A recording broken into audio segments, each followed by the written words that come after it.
Hello everyone, in this video, I will be answering the question of how do neurons communicate? Just to summarize what I said in my last video about neurons, neurons are the basic working unit of the brain and are known as information messengers.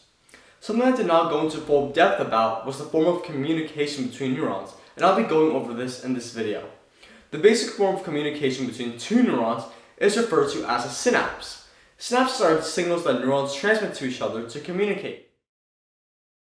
There are two types of synapses, chemical synapses and electrical synapses. A chemical synapse is more complicated and more common than an electrical synapse. I like to think that a chemical synapse has a point A of where neurotransmission occurs, and this takes place on the presynaptic neuron's axon terminal. The presynaptic neuron is significant because it begins the synapse and holds the ion channels in which the neurotransmitters come out of.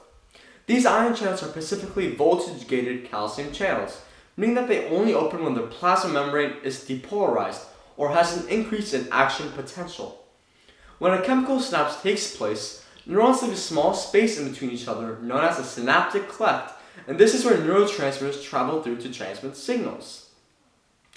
Furthermore, the point B of neurotransmission takes place on the dendritic spine, or dendrite, and this is where the neurotransmitters are absorbed by the ligand-gated ion channel receptors.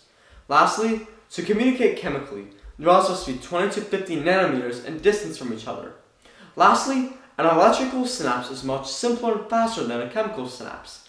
It is a lot different, for it transmits neurotransmitters only through gap junctions directly.